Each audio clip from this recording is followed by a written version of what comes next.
جو سفید پوش ہیں، جو مفلوق الحال ہیں، اور میں سمجھتا ہوں کہ یہی وہ حکم ہے رب ذوالجلال کا جو قرآن کریم میں ہمیں جگہ جگہ پڑھنے کو ملتا ہے، اور ان کے اوپر جو لوگ عمل پیرا ہیں صحیح معنوں میں وہ دین اور دنیا دونوں کما رہے ہیں۔ یہاں پر بھی جنت کے گھر اللہ تعالیٰ ان کو عطا فرمائیں گے، اور اگلے جہاں میں بھی ان کو جنت میں گھر عطا فرمائیں گے۔ اس سے بڑی میں سمجھتا ہوں کہ سعادت اور عزت کا اور کوئی مقام ہو نہیں سکتا۔ یہ بات 2013 کی ہے۔ میری ملاقات اس وقت جناب میاں احسن اور اقبال کرچی صاحب سے ہوئی، اور میں ان کو کچھ حوالے سے پہلے سے بھی جانتا تھا، اور ان کی جو نیک نامی ہے اس سے بھی میں واقف تھا۔ تو مجھے انہوں نے کہا کہ ہم نے ایک یونیورسٹی بنانی ہے، اور یہی بالکل ایک فلنتھریپی کا یہ کام ہے، تو اس میں مسائل ہیں ان کو حل کروا دیں۔ تو میں نے کہا ضرور انشاءاللہ میں اس کے لیے حاضر ہوں۔ ساتھ ہی مجھے انہوں نے کہا کہ ہم ایک یہاں پر ہسپتال خیراتی اللہ تعالیٰ کی راہ میں ہم ہسپتال بنانا چاہتے ہیں۔ میں نے کہا بہت خوشی کی بات ہے، مگر میں نے کہا میری ایک شرط ہے۔ ان کو جی کیا؟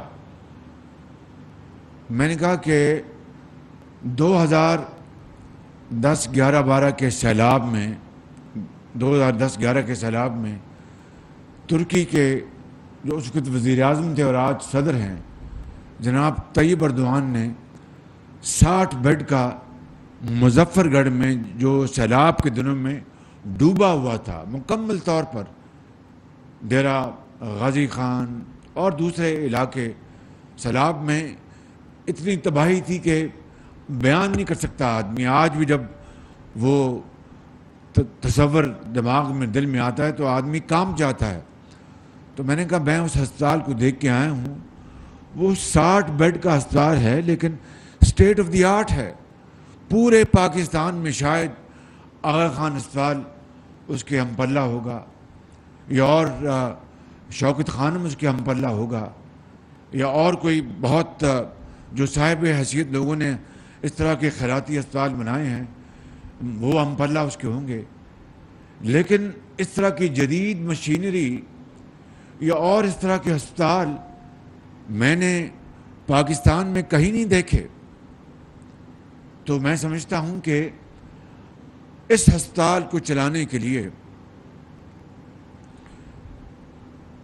حکومت اس کے قابل نہیں ہے، کیونکہ میں جانتا ہوں میں حکومت کا یہاں پر وزیر اعلیٰ ہوں، وہ نہیں چلا سکتی۔ یہ وہی ہسپتال بن جائے گا سرکاری ایک ہسپتال جہاں پر کبھی دوائی نہیں ملے گی، کبھی ڈاکٹر صاحب نہیں ہوں گے۔ ڈاکٹر صاحبان اور ہماری بہنیں، خواتین، نرسیں، پیرامیڈکس میرے لیے ہمارے سروں کے تاج ہیں، وہ جو خدمت انسانیت کے لیے جنہوں نے اپنے آپ کو وقف کر رکھا ہے۔ لیکن جس طرح معاشرے کے ہر طبقے میں خالی ڈاکٹر صاحبان یا میڈیکل شعبہ نہیں، ہر طبقے میں، چاہے وہ سیاسی میدان ہے، چاہے وہ بیوروکریسی ہے یا اور میدان ہے، وہاں پر جو معاملات بسا اوقات خراب ہوتے ہیں ان کو ہم اچھی طرح جانتے ہیں۔ تو میں نے کہا کہ یہ میں چاہتا ہوں کہ یہ ہسپتال سیاسی رنگ نہ اختیار کر جائے۔ چنانچہ انہوں نے کہا اچھا جی ہمیں موقع دیجیے۔ پھر ڈاکٹر عبدالباری صاحب تشریف لائے، پھر میں ان کو لے گیا وہاں پر طیب اردوان ہسپتال، اور پھر ان کے حوالے کیا۔ Rest is history. اتنا شاندار طریقے سے انہوں نے وہ ہسپتال چلایا۔ ایک واقعہ سناتا ہوں، اس دوران جب میں نے پنجاب کی حکومت کے کرتا دھرتا بلائے تو ایک متعلقہ سیکٹری نے کہا کہ یہ آپ ان کو ہینڈ اوور نہیں کر سکتے۔ میں نے کہا کیوں؟ ان نے کہا جی کہ آپ کو بڈز منگوانی ہوں گی، یعنی بولیاں دینی ہوں گی۔ سچی بات ہے، میرا اس وقت پارا چڑھ گیا۔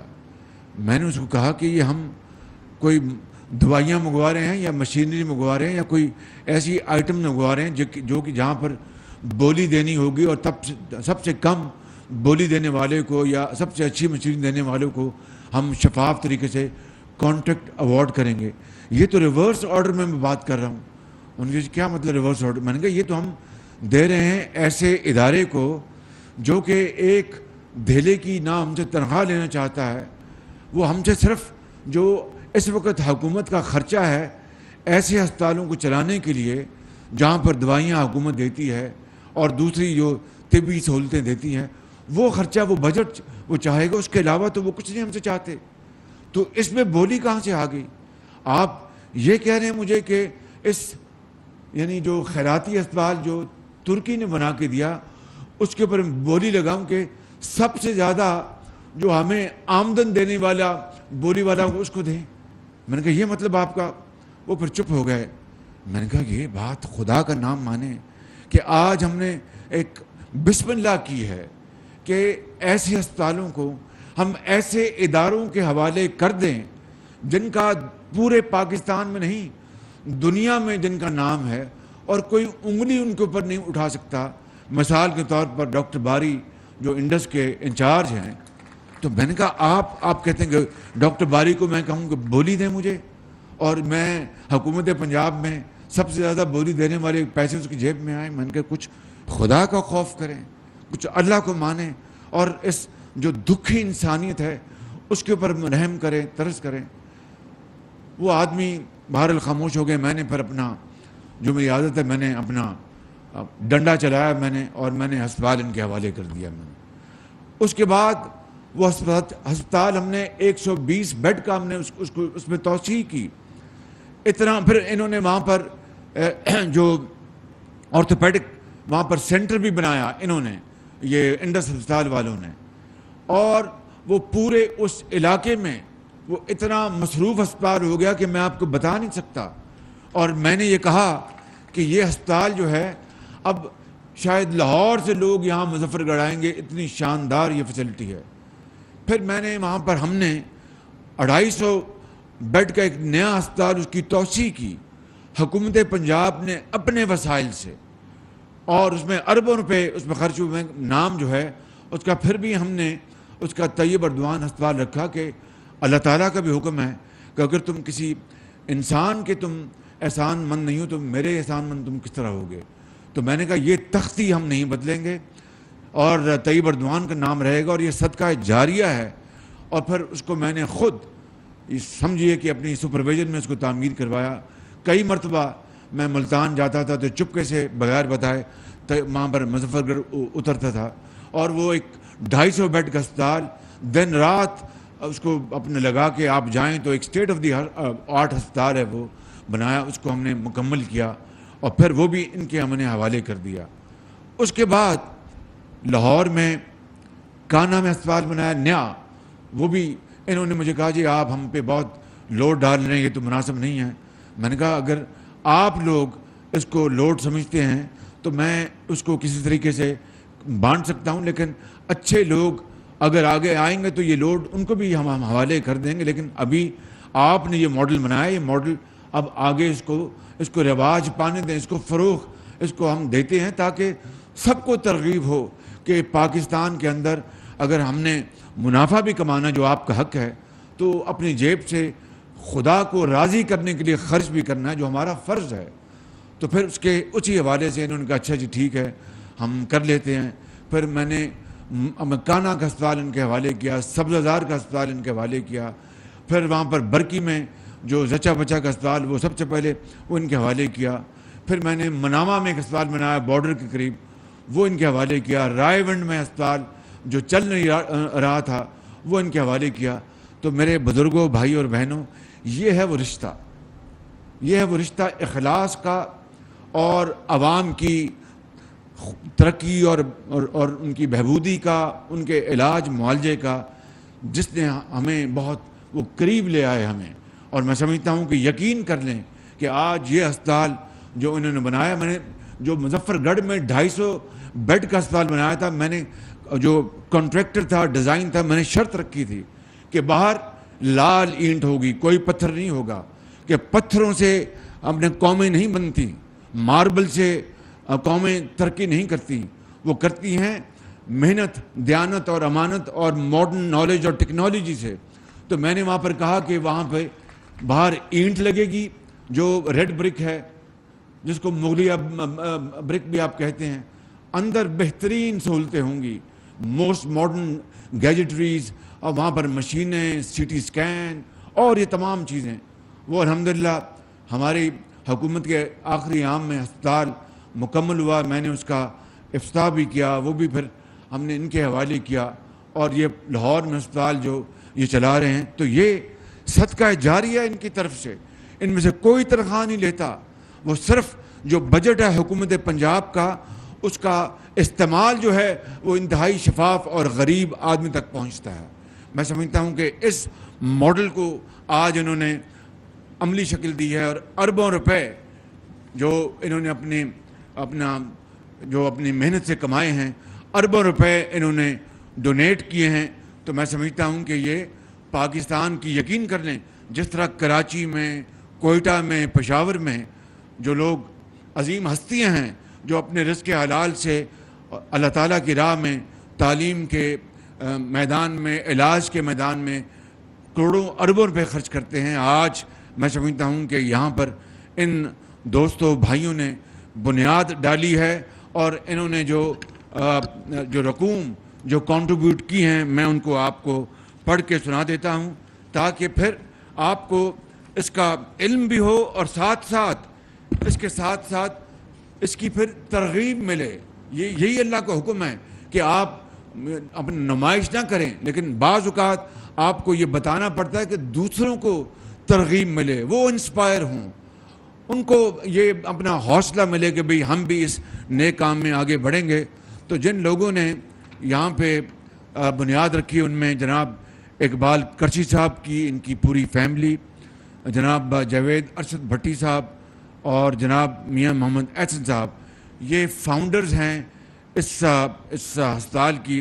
انہوں نے آغاز کیا، اور جس طرح آپ کو اعجاز گوہر صاحب نے بتایا کہ پھر قافلہ بڑھتا گیا، اور انہوں نے اربوں روپے انہوں نے کنٹریبیوٹ کیے ہیں۔ جہاں تک مجھے علم ہے، اقبال کرچی صاحب نے 2 ارب روپے کنٹریبیوٹ کیے ہیں۔ 2 ارب روپے، یہ منہ سے کہنے والی بات ہے، اور آپ نے یہ نہیں کہ ان کو خوش کرنے کے لیے، اللہ کو خوش کرنے کے لیے اور خود کو ترغیب دینے کے لیے تالی آپ کو زور سے لگانی چاہیے تھی، میرے ساتھ مل کے لگائیں۔ پھر اسی طرح میاں محمد احسن نے 1 ارب سے زائد انہوں نے رقم یہاں پر اپنا کنٹریبیوٹ کیا ہے۔ میاں اپنا جاوید بھٹی صاحب نے 1 ارب سے زائد انہوں نے یہاں پر اپنا کنٹریبیوٹ کیا ہے۔ ایس ایم پرویز صاحب نے 1 ارب عطا کیا ہے۔ انوار غنی صاحب نے 1 ارب روپے، اپنا تالیاں لگاتے جائیں نا مہربانی کر کے، 1 ارب روپے انہوں نے کنٹریبیوٹ کیا ہے۔ اور اعجاز گوہر صاحب نے 1.2 ارب روپے انہوں نے کنٹریبیوٹ کیا ہے۔ اور میاں طلعت و میاں احمد صاحب نے 2 ارب روپے انہوں نے کنٹریبیوٹ کیے ہیں۔ 2 ارب روپے، تالی آپ کی زور سے نہیں لگی، یہ میرے لیے ان کے لیے لگائیں آپ مہربانی کر کے۔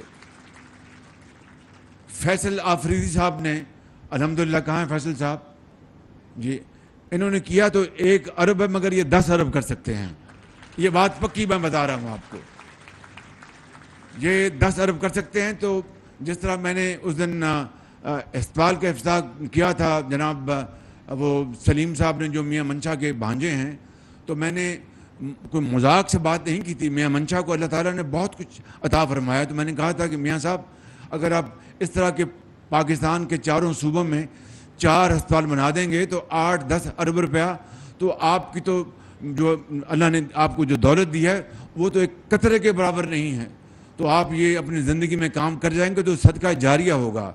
اسی طریقے سے میں اپنا فیصل آفریدی صاحب کو گزارش کروں گا، جی 2 ارب میں نے کہیں، اچھا 2 ارب ہیں، اچھا مجھ سے یہ پھر کسی نے شرارت کی ہے فیصل اپنا گوہر صاحب سے، انہوں نے 1.2 ارب نہیں 2 ارب دی ہیں، 2 ارب روپے یہ۔ تو فیصل صاحب کی 1 ارب کی آ گئی ایڈوانس, اور 9 ارب میں کہہ دوں جی کہ 9 ارب دیں گے آپ انشاءاللہ. کتنے عرصے میں؟ ذرا ادھر آ جائیں نا, بڑی اچھی بات ہے, ادھر آ جائیں ذرا. نہیں میں بالکل میں دل کی بات کر رہا ہوں. آئیے شاباش. وہ بتا دیں جتنے وقت میں آپ دینا چاہیں تو آپ کو اللہ تعالیٰ کے ہاں بہت. کتنے بتائیں؟ 5 سال میں انشاءاللہ 5 سال. 5 سال میں یعنی سالانہ 2 ارب روپے. گور صاحب کو میں علیحدہ بلاؤں گا تاکہ وہ علیحدگی میں بات کریں. میں ان سے, گور صاحب ابھی اگر آپ اعلان کرنا چاہتے تو کر دیں جی. ٹھیک ہے جی. آئیے پھر یہاں آ جائیں پھر یہاں. اب آ جائیں یہاں پہ. اب آئیے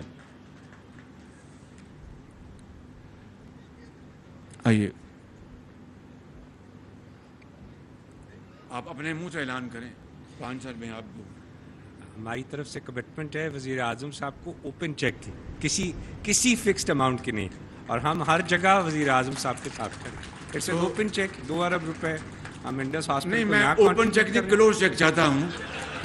اور اس ہاسپٹل کو چلانے کے لیے اس کے بعد جیسے کرشی صاحب نے کہا, بڑا خوبصورت جملہ ہے کہ چلانا سب سے بڑا چیلنج ہے. تو اس کے اندر ہم 100 بیڈ کا ڈائلسس سینٹر بنا رہے ہیں جیسے آپ کا خواب ہے, تو بس اور اس میں سالانہ ارب روپے دے رہے ہیں. 5 سال میں 10 ارب آپ کے نام آ گئے. الحمدللہ. بس ہو گیا جی, مہربانی, بہت شکریہ آپ کا. تو یہ اب اوپن نہیں, دس از اے کلوز ٹرانزیکشن. اور ویسے بھی اپنا یہ ماشاءاللہ بڑے کاروباری لوگ ہیں, آفریدی صاحب بھی ہیں, یہ بھی تو, اور جائز کام ان کے حکومت سے پڑھتے ہیں. جائز کام, میں ناجائز کام کی بات بالکل نہیں کر رہا. جائز کام میں پڑھتے ہیں تو حکومتیں جو ہیں وہ جو بعض کو افسر شاہی اس میں مداخلت کرتی ہے اور روکتی ہے اس کو. تو میں یہ ان کو یقین دلاتا ہوں کہ جائز کام ان کے ضرور ہوں گے, مگر شرط یہ ہے کہ ہر جائز کے کام کے ساتھ اس اسپتال میں پیسے ڈالتے جائیں انشاءاللہ. یہ بہت بڑی ان کی قربانی ہے. اللہ تعالیٰ آپ کو اس کا صلہ عطا فرمائے گا, اور اس جہاں میں بھی اور اگلے جہاں میں بھی اللہ تعالیٰ آپ کو نعمتوں سے نوازے گا. جو قرآن کریم میں اللہ تعالیٰ نے اپنا فرمایا ہے اور وعدہ فرماتا ہے, یہ میرا وعدہ ہے. یہاں پر جید علماء کرام بیٹھے ہیں میرے سامنے, اللہ تعالیٰ ان کو زندگی دے, صحت دے. یہ بڑے قابل اور نیک علماء کرام ہیں, اور ان کی اسلام کی ترغیب کے لیے, ترویج کے لیے بے پناہ ان کے اور ان کے بھائیوں کی, ان کے خاندان کی بڑی ان کی کاوشیں ہیں اور قربانیاں ہیں. میں آخر میں 2-3 باتیں عرض کرنا چاہتا ہوں.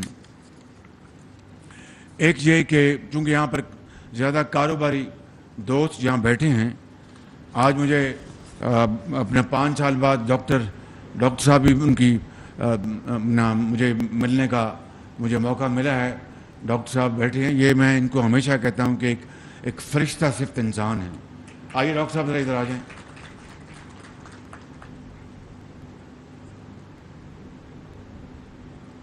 ڈاکٹر امجد صاحب ذرا بڑے زور سے تالیاں لگائیں ان کے لیے. اور باخدا انہوں نے پنجاب ایجوکیشن انڈاؤمنٹ فنڈ جس کی ہم نے بنیاد رکھی تھی 2008 میں, اور آج اس کے دونوں فنڈ بند ہو چکے ہیں. جو آپ کا chief minister self employment scheme تھا وہ بند کر دیا. مجھے نہیں پتا تھا. مجھے یہ آج 4-4.5 سال میں ملے ہیں. وہ میں نے 20 ارب کتنا تھا جمع, سر 20 ارب تھا, 20 ارب روپے اس میں جمع کرائے تھے. حکومت پنجاب سن لیں, اور اس کی جو آمدن تھی, اور یہ اس کی وائس چیئرمین تھے, میں اس کے چیئرمین تھا.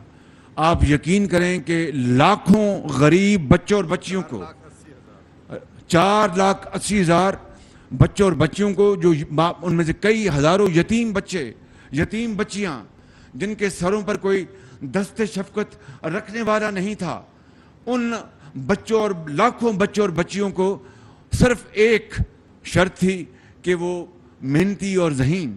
یا میں خود ان سالوں میں ان بچیوں اور بچوں کو خود بلا کر ہم ان کی پذیرائی کیا کرتے تھے. کئی بچے اور بچیاں مجھے یاد ہیں, جب نے پوچھا کہ آپ کے والد کہاں ہیں, ان کو وہ انکل ان کا انتقال ہو گیا. والدہ کہاں ہیں, انکل والدہ بھی داغ مفارقت دے گئی ہیں, وہ بھی چلی گئی ہیں. تو کیا کرتی ہیں, ہم بہن بھائی ہیں, ہماری خالہ ہمیں دیکھتی ہیں. اس طرح کے ایک نہیں, درجنوں نہیں, سینکڑوں واقعات میں ان سے سنتا تھا, کان سے لگا کے سنتا تھا. ان بچوں اور بچیوں کو وہ جو جو ہمارے جو دانش اسکول ہیں وہ اس کے علاوہ ان لاکھوں بچوں اور بچیوں کو آج جو ڈاکٹرز بن گئے ہیں, آج جو انجینئرز بن گئے ہیں, آج اور دنیا میں انہوں نے اپنے مقام حاصل کیا, خاندان کے چشم و چراغ بن گئے ہیں, خاندان کا بوجھ انہوں نے ان جوان کاندوں نے اپنے اوپر لے لیا ہے. یہ وہ معمار ہے ڈاکٹر امجد ثاقب صاحب. ان کے لیے زور سے تالی لگائیں. مجھے آج 4 سال بعد ملے ہیں اور مجھے جو ابھی بات بتائی انہوں نے, مجھے بڑے دکھ ہوا اور میں اس کو یہاں پر اگر بیان کروں تو دل پہ پتھر رکھ کے بیان کروں گا. 4 سال کے بعد مجھے ملے اور میں نے ان کو دیکھا اپنا, جب میں اخبار پڑھتا تھا کبھی ٹیلی ویژن پر کہ جو حکومت جو گئی ہے ان کے ساتھ یہ کام کرتے, مجھے لوگ کہتے تھے کہ دیکھا جی آپ نے, میں نے کہا کچھ خدا کا خوف کرو. اگر ایک اچھا انسان اگر اچھے کام کے لیے کسی بھی حکومت سے اگر وہ اپنا ہاتھ بٹا رہا ہے, تعاون کر رہا ہے, تو اس میں بری بات کیا ہے؟ اس قوم کا بھلا ہے, اس میں اس قوم کا بھلا ہے.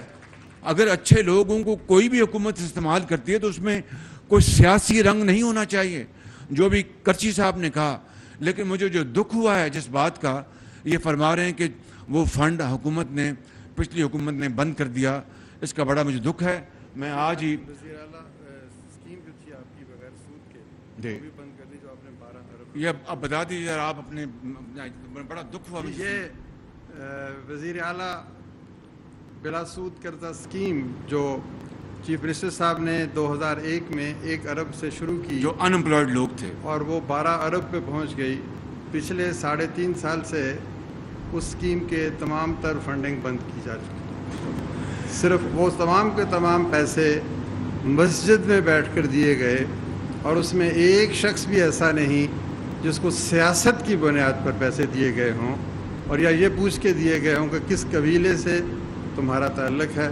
میں درخواست کروں گا کہ وزیر اعلیٰ خود روزگار اسکیم اس کے بھی پیسے جاری کیے جائیں, اور جو آپ نے بادشاہی مسجد میں یہ وعدہ کیا تھا کہ یہ اسکیم پورے پاکستان میں چلائیں گے, تو الحمدللہ اب آپ کو اللہ تعالیٰ نے یہ وعدہ پورا کرنے کا موقع دیا ہے.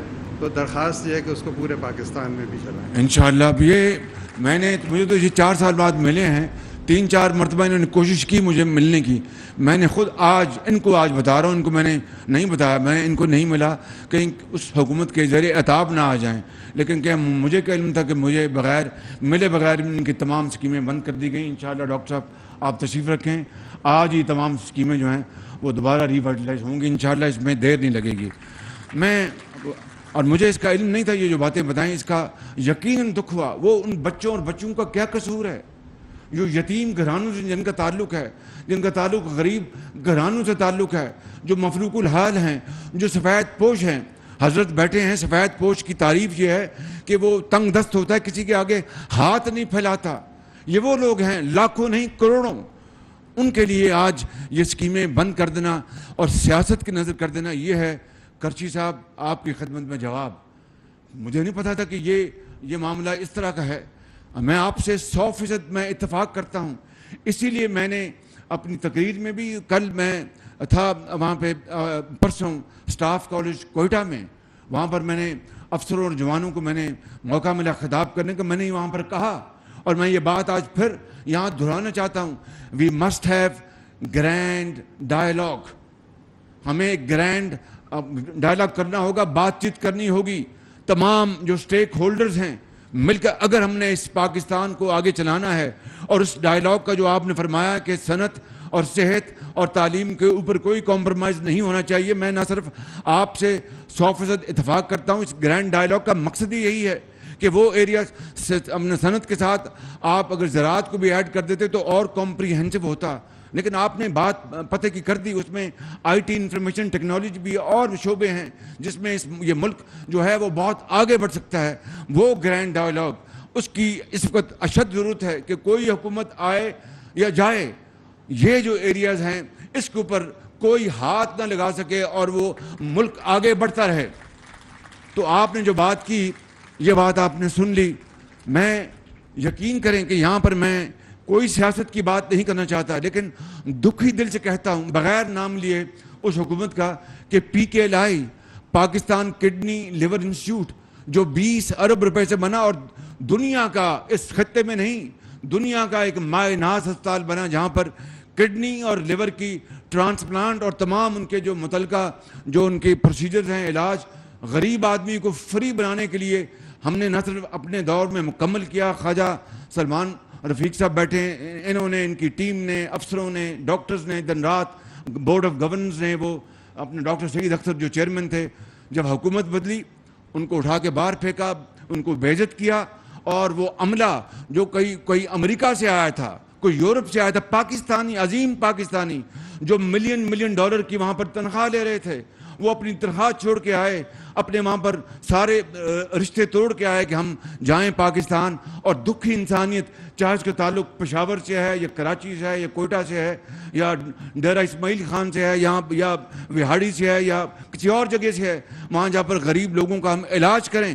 اور میں نے اپنے 10 سال کے دور میں 1 ارب روپے سے زیادہ پاکستان کے غریب قوم کا پیسہ جو یتیموں اور بچوں کے لیے, غریب بچوں کے لیے اور مردوں کے لیے جن کے گردہ ان کو ہونا تھا ٹرانسپلانٹ یا جگر کا یہاں پر آپریشن ہوتا نہیں تھا, ہندوستان بھیجنا پڑا. اور اپنا زر مبادلہ دے کر ہندوستان جو ہمارا ایک ہمسایہ ملک تو ہے لیکن ہمارے تعلقات انتہائی کشیدہ ہیں, وہاں فوراً جاتا تھا. چین ہمارا دوست جاتا تھا. میں نے اس کو بھی ریپلیس کرنے کے لیے ہسپتال بنایا اور کئی حوالوں سے یہ ایک مایہ ناز ہسپتال تھا, وہ سیاست کے نظر ہو گیا. کیا ہم نے 75 سال بعد بھی اپنا سبق نہیں سیکھنا اور سیاست کرتے رہنا ہے؟ اور سیاست کی نظر تو ہم نے کیا. نقصان اور بے پناہ نقصان کن کا ہوا؟ ان غریب گھرانوں کا جن کے بچے کو اگر وہ پیوند کاری نہیں ہوئی تو وہ اپنا اگلے جہان چلا گیا, جن کا ایک کمانے والا والد اس کا اگر اس کا وہ کڈنی اپنا ٹرانسپلانٹ نہیں ہوا تو وہ اگلے جہاں چلا گیا, اور اس کے 6 بچے زندگی کے اندھے تھپڑوں کے حوالے ہو گئے. کوئی ان کے اوپر دست شفقت دینے والا نہیں تھا, وہ اللہ کے حوالے اور ان کو پوچھنے والا نہیں تھا. ایسا ایک نہیں, ہزاروں شاید لاکھوں خاندان ہوں گے جو ان 4 سالوں میں اس ہسپتال سے مستفید نہیں ہو سکے. تو یہ اتنا بڑا ہم نے جرم کیا صرف سیاست کی خاطر. یہ میں سمجھتا ہوں کہ دروازہ بند ہو جانا چاہیے. کوئی آئے کوئی جائے, اپنا آپ صحت ہو, تعلیم ہو, صنعت ہو, آپ کی زراعت ہو, آپ کی اکانومی ہو, آپ کا معاش ہو, اس کے اوپر کسی کو سیاست کرنے کی قطعاً اجازت نہیں ہونی چاہیے بالکل. مگر اس کے لیے سوچ چاہیے, بڑا دل چاہیے, بڑا قد چاہیے. اپنی ذات سے پھر ہمیں اپنا بالاتر ہونا ہوگا, اپنے پسند ناپسند سے بالاتر ہونا ہوگا, اپنی انا کو مارنا ہوگا. کس کے لیے؟ اس قوم کی ترقی اور خوشحالی کے لیے. ہزاروں لاکھوں کروڑوں ان بچوں اور بچیوں کے لیے جن کے بڑوں نے اس ملک کے لیے بڑی قربانیاں دی ہیں. اس لیے نہیں کہ یہ ملک جو ہے اپنا قیامت تک خدا نہ خواستہ ہم رینگتا رہے. اس لیے بنا تھا کہ ہم اس خطے میں نہیں بلکہ پوری دنیا میں محنت اور امانت اور دیانت کے ساتھ اپنا جھنڈا جو ہے اس کو اتنا بلند کریں کہ کوئی اس تک نہ پہنچ سکے. مگر وہ اس طرح نہیں ہوگا کہ ہم پچھلی حکومت آئی تو جناب اس کو سیاست کی نظر کر دیا اور تمام وہ ادارے تباہ ہو گئے. اس طرح تو تباہی پر ہمارا مقدر ہے.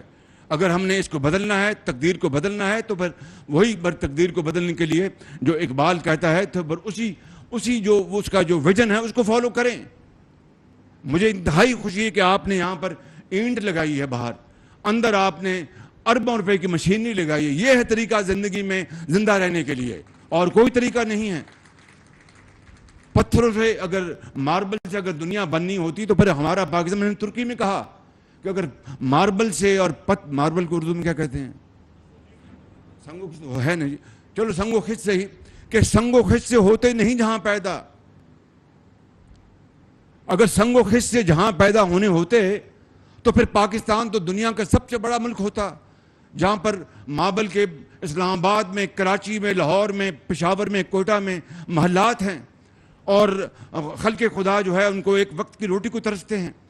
آج بجلی کا جو معاملہ, ہمیں یہ تیل کی اور پٹرول کی قیمتیں بڑھانی پڑی, یہ اپنا اس وقت فیصلہ ہوا مارچ میں جب ووٹ آف نو کانفیڈنس چل رہا تھا. میں سیاست میں جائے بغیر کہنا چاہتا ہوں کہ قرض پہ رہنے والا ملک کب تک زندہ رہے گا؟ یہ ممکن نہیں ہے. آپ نے بالکل ٹھیک کہا, سود کی بات بالکل قرآن کریم اس کا حکم فرماتا ہے، بالکل قرآن کریم کا حکم عدولی کا آدمی کو سوچ بھی نہیں سکتا. وہ بات علیحدہ اس کی بات کی جا سکتی ہے، لیکن اس وقت دنیا میں ہمیں سب سے آگے ہونا چاہیے تھا اسلامی بلاک میں. ہماری اس وقت حیثیت کیا ہے؟ اب بنگلہ دیش، جس کو میں کیا کہوں، شومی قسمت کہ جناب یہ بوجھ ہیں، بوجھ نہیں تھے، بنگالی بوجھ نہیں تھے، اس کو بوجھ بنا کے پیش کیا گیا اور ان کو کہا کہ جان چھڑوائیں. آج ان کی جو ایکسپورٹ ہے 40 ارب پہ، اور ہماری ایکسپورٹ جناب ابھی بھی 27 سے 28 ارب پہ جا رہی ہے. اس طرح اور میں مثالیں پیش کر سکتا ہوں. تو کہنے میں وقت ضائع نہیں کر رہا. I'm not here to serve a sermon or a lecture. میں سب سے بڑا خطا کار انسان ہوں، لیکن خدا کی قسم اگر ہم نے آگے جانا ہے تو پھر ہمیں اپنی انا سے، ضد سے ہمیں آگے اوپر بڑھنا ہوگا، اور قوم کی خاطر، ان کروڑوں لوگوں کی بحالی اور خوشحالی کی خاطر، یتیموں اور بیواؤں اور بے سہارا لوگوں کے لیے، پاکستان کی معیشت کو مضبوط کرنے کے لیے، صحت اور تعلیم کو آگے بڑھانے کے لیے، ڈاکٹروں اور نرسوں کو حوصلہ دینے کے لیے، سیاستدانوں کو آگے بڑھانے کے لیے، اور علماء کرام اور ہمارے ڈاکٹرز اور ہمارے بیوروکریٹس، آفیشل انجینئرز، ایک معمار، سب کے لیے یہ ایک ہم مثال پیش کریں گے تو بات بنے گی. اس کے بغیر تو یہ ملک ترقی نہیں کر سکتا. اشرافیہ اگر خود یہ کہے کہ جناب آپ یہ سب کچھ کریں تو ہم میں اس کے اوپر کوئی بوجھ نہ آئے تو یہ ملک نہیں چل سکتا. اب اگر ہم نے یہ مجبوراً ہمیں قیمتیں بڑھانی پڑی، دنیا میں آسمان سے باتیں کر رہی ہے تیل کی اور اس کی قیمتیں، اپنا پٹرول کی اور گیس کی، اور ہم نے جناب یک مارچ کے مہینے میں اس کو قیمتوں کو گرا دیا. 3.5 سال تو ایک دھیلا نہیں کسی کو دیا، اور یک اس کو گرا دیا. ہم نے بڑی کوشش کی، مگر دل پر پتھر رکھ کر ہمیں یہ قیمتیں بڑھانی پڑیں اور پھر بڑھانی. میں آپ کو یہ کہنا چاہتا ہوں، خدا کی قسم جس کے قبضے میں میری جان ہے، میں پوری کوشش کروں گا کہ جہاں پر غریب آدمی کے اوپر یہ بوجھ پڑ رہا ہے ان کو ہم ریلیف بھی دیں. ہم نے اس کے ساتھ 2000 روپے مہینہ ان 7 کروڑ افراد کے لیے ہم نے سبسڈی دی ہے، تیل اور اس کی پٹرول کی قیمتیں جو ان کو بوجھ پڑا ہے.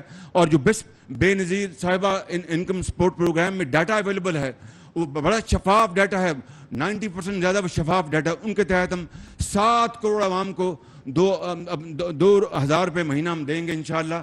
اور پھر اس طرح ہم باقی معیشت کا پہیہ بھی تیز کریں گے. میں سعودی عرب سے ہو کے آیا ہوں، میں UAE کے ہو کے، ابھی میں ترکی ہو کے آیا ہوں، اور میں نے ان بھائیوں کو کہا کہ آپ ہمارے بڑے عظیم بھائی ہیں، ہمیشہ آپ نے ہماری مدد کی. اور میں نے یہی کہا جب میں آیا ہوں تو آپ سمجھیں گے شاید یہ مانگنے آیا ہے. میں مانگنے نہیں آیا، لیکن مجبوری ہے. ہمارا جس طرح ماضی میں 75 سال میں آپ نے ہمارا ہاتھ بٹایا ہے، کچھ عرصہ آپ ہاتھ بٹا دیں. تو میں نے کہا میں وعدہ کرتا ہوں کہ انشاءاللہ ہم پوری قوم ہم مل کر دن رات محنت کریں گے، پسینہ گرائیں گے، اپنے پاؤں پہ کھڑے ہوں گے انشاءاللہ، ضرور کھڑے ہوں گے انشاءاللہ تعالیٰ. لیکن اس کے لیے محنت درکار ہے، قربانی درکار ہے، ایثار درکار ہے. اگر ہم اپنا کرفٹ میں پڑیں گے، کبھی جناب چینی ایکسپورٹ ہو رہی ہے، کبھی چینی امپورٹ ہو رہی ہے، کبھی گندم ایکسپورٹ ہو رہی ہے، کبھی گندم امپورٹ ہو رہی ہے. گیس کی وقت پہ منگوایا نہیں، جب گیس $3 کلو تھی، اب یونٹ تھی، آج $30 پہ جا پہنچی ہے. اس طرح قومیں نہیں بنتی. قومیں بنتی ہیں صف بندی سے، ایک پلاننگ سے، منصوبہ بندی سے. پھر اس کے اوپر وہ کود پڑے، جس طرح آج سے نمرود میں وہ کود پڑے تھے، اسی طرح وہ حضرت ابراہیم اسی طرح وہ کود پڑے، تو پھر انشاءاللہ دنیا بنتی ہے. مگر یہ نہ نوری ہے نہ ناری ہے. تو میں سمجھتا ہوں کہ میں نے بہت وقت لے لیا.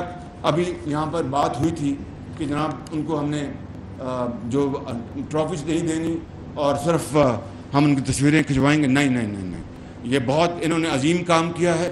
ان کو ہمیں پوری طرح رسپیکٹ دینی چاہیے، اور ان کو، تاکہ دنیا کو ترغیب ہو کہ جناب آپ کمائیں بھی، خود بھی استعمال کریں، اور ان لوگوں کو بھی آپ شامل کریں جو آپ رشتہ دار ہیں، اور وہ جن کے پاس کچھ کھانے کے لیے نہیں ہے، کسی کے آگے ہاتھ نہیں پھیلاتے. حضرت یہی ہے نا قرآن کریم کا حکم. مولانا اشرف صاحب بیٹھے ہیں، انہوں نے اس کی تائید کی ہے. تو یہ prime minister award for excellence in philanthropy, یہ ان کو شیلڈیں ہم دیں گے. مگر آخری بات جو میں یہ کرنا چاہتا ہوں آپ سے، وہ بہت ضروری ہے کہ انشاءاللہ یہ میں دن رات سوچ رہا ہوں. پھر اس کے ساتھ لوڈ شیڈنگ ہو رہی ہے، میں جانتا ہوں.